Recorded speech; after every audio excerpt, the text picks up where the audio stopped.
Hello everyone, welcome to my channel. Please subscribe and hit the bell icon. Kevin Costner's 10 Best Yellowstone Quotes as John Dutton.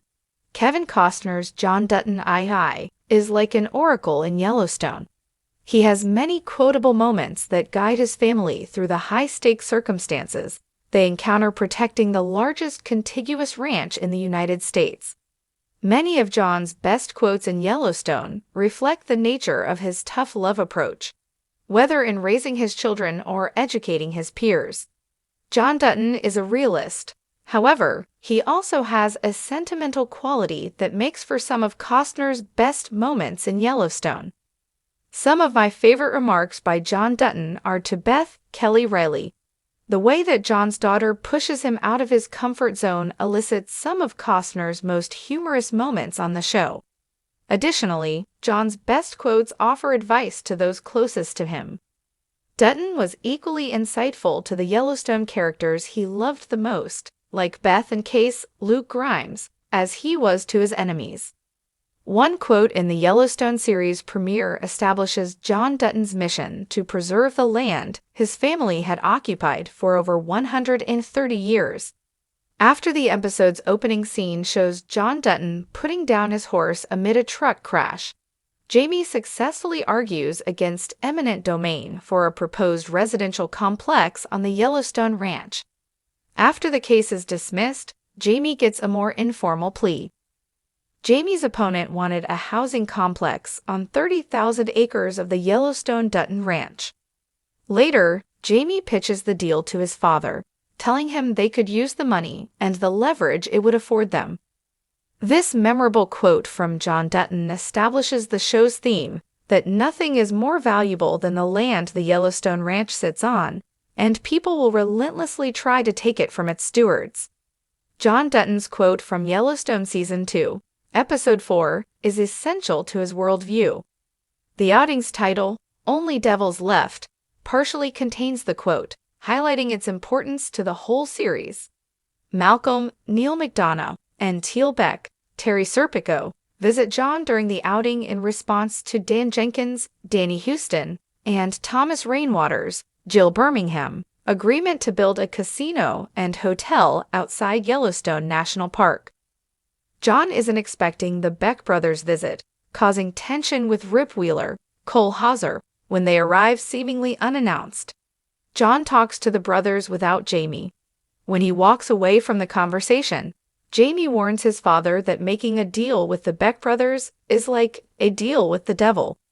John remarks that all the angels are gone and only devils remain, crediting the Beck brothers for admitting their evil intentions outright.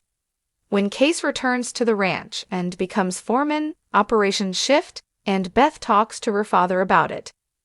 Beth is angry about her father's treatment of Rip, who lives in the bunkhouse and cleans out horse stalls after John moves his top cowboys around.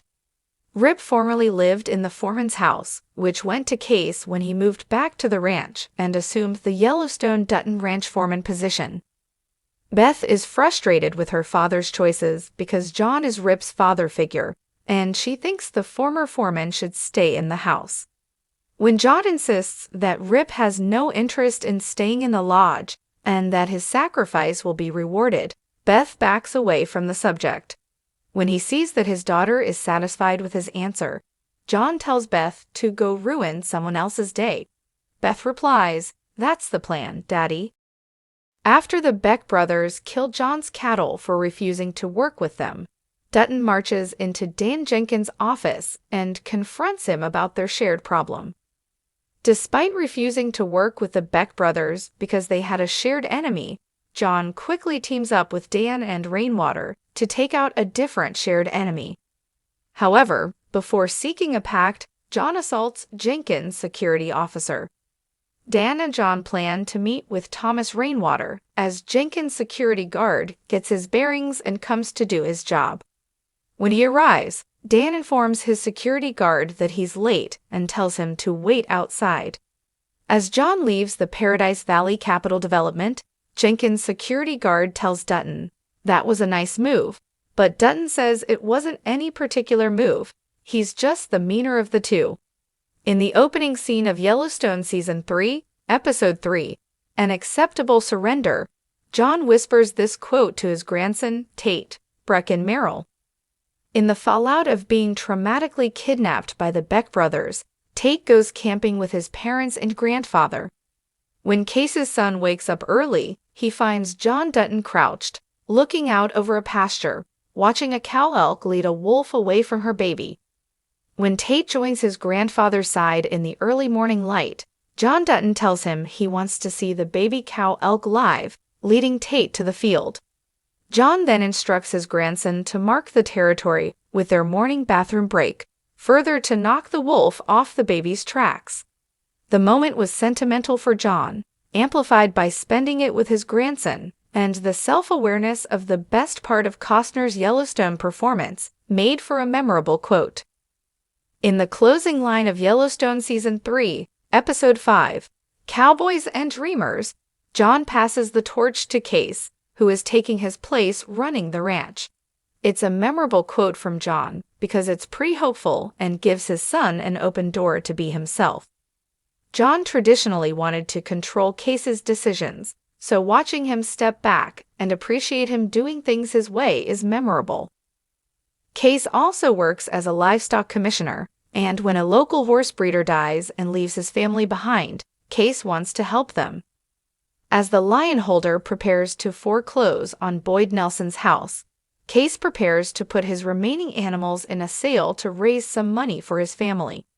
After Case successfully executes his plan, John tells his son he did well, but passes on the opportunity to celebrate with the other cowboys.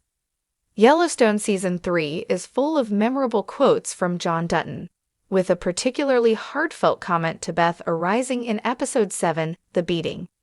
As John and Beth discuss matters by the fire, John pivots to something more personal, seeking confirmation that his daughter will marry Rip. Beth says it depends on whether Rip asks her, but John Dutton says the foreman never will. In the conversation he prompts, John tells Beth that if she wants to marry Rip, she'll have to ask for it herself. Subsequently, the father gives his blessing when Beth says it will make her happy. It's a candid moment for John and Beth, so the father also takes a moment to apologize for Beth's feeling like she couldn't go to him about her abortion, which ends with Jamie's devastating decision. Beth begins to cry amid her father's apology, responding, "I know it now." In the penultimate episode of Yellowstone Season 3, Episode 9, Meaner Than Evil, John Dutton makes a memorable remark that is the episode's namesake. John Dutton is sitting on the front porch of the family's lodge when Case comes out, ultimately apologizing for bringing up gruesome ranch business at the table. John tells his son that there shouldn't be gruesome things to discuss in the first place, but that's life. John subsequently tells Case that he can't reason with evil, offering another nugget of advice, this time about how his predecessor can balance running the ranch with having a family. John's quote suggests that Case must balance fighting for the ranch while maintaining a tranquil life with Tate and Monica, Kelsey as Bill. However, Case's decision regarding the fate of the Dutton Ranch bought Case's freedom in Yellowstone, meaning he didn't have to make the same sacrifices his father made. John's memorable quotes have a political edge in Seasons 4 and 5 as the rancher runs for governor. John Dutton drops this memorable remark during his acceptance speech for Governor Linnell Perry's Wendy Moniz endorsement. The quote is memorable for John, not just because it's part of a more substantial formal speech for governor, but because the remark latches onto the zeitgeist and defines John's ideals and everything he runs for.